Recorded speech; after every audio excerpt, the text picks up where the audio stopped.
pernah bertanya-tanya nggak kenapa Elsa punya kemampuan sihir es? Versi cerita lain, Elsa ini sebenarnya warga biasa yang punya kemampuan sihir. Dan dengan kemampuan sihirnya, dia itu meraih gelar Ratu Salju, guys. Tapi dia bukan Ratu Salju yang baik, guys. Karena dengan kemampuan sihir itu juga dia ngerubah hatinya itu sebeku salju. Supaya apa? Supaya dia nggak bisa ngerasain mencintai orang lagi. Karena dia dihianati sama calon suaminya dulu waktu ijab kabul. Nah di sini Anna juga membangkang Elsa, tapi Elsa tuh marahnya nggak ketulungan sampai dia ngebuat ratusan monster salju kayak Olaf untuk memburu Elsa dan musli dia. Sembari itu, Hans yang licik juga pengen ngancurin kerajaan. Dengan cara dia ngumpulin ratusan Olaf dan ditaruh di tebing sampai terjadi longsor ke kerajaan. Nah pas waktu itu, Anna mikir satu-satunya orang yang bisa membantu ini adalah Elsa. Dan dia akhirnya minta tolong nih ke Elsa. Dan ternyata Elsa nggak jahat-jahat banget guys, karena dia setuju untuk nolongin kerajaan itu. Akhirnya di depan warga-warga Elsa memberhentikan longsor itu guys dan menyelamatkan mereka semua. Dengan kepercayaan warga-warga sekitar, hati Elsa yang tadinya beku lama-lama hangat kembali guys. Dan dia belajar untuk mencintai orang lagi. Sayangnya gue nggak tahu ya pasangan si Elsa ini siapa ya. Sementara Hans Metong sebagai penjahat. Kisah sebenarnya Cinderella yang disiksa sama ibu dan saudara tirinya adalah bukti kalau karma itu ada guys.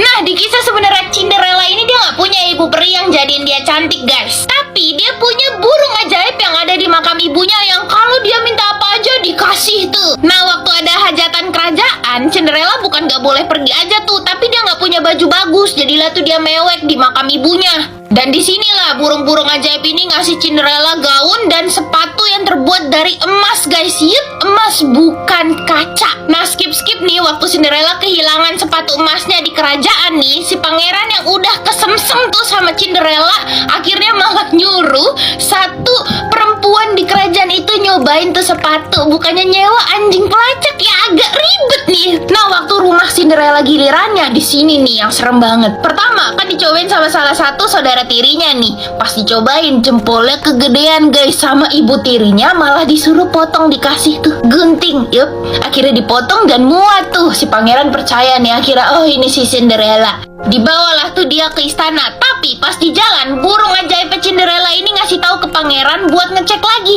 Pas pangeran lihat tuh, bener dong, jempolnya hilang. Gina udah dilihat kagak ada jempolnya, dibalikin lah tuh ke rumahnya. Terus dicobain sama saudara tiri yang satunya lagi. Nah di sini kagak muat karena tumitnya kegedean dan yup dikasih lagi tuh sama ibu tirinya, disuruh kikis dan dilakuin dan muat. Ini karena mungkin si pangerannya agak-agak gitu ya, dia percaya lagi tuh, dibawalah tuh ke istana. Di jalan dikasih tahu lagi sama burung ajaib Cinderella, suruh ngecek lagi. Bener aja itu udah berlumuran tuh darah-darah tuh. Akhirnya dibalikin lagi ke rumahnya. Pas di rumahnya di sini cuma Cinderella tuh yang tersisa. Akhirnya dicobain dan yup muat sempurna. Dibawalah dia ke istana dan waktu di jalan burung-burung ajaib Cinderella ini hinggap di bahunya dia.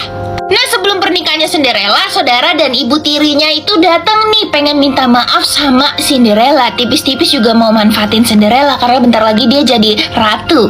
Karena Cinderella baik hati, dimaafin tuh. Tapi tidak dengan burung ajaibnya Cinderella. Si burung malah matokin mata mereka bertiga sampai buta. Sembari si Cinderella ijab kabul, bayangin, gila.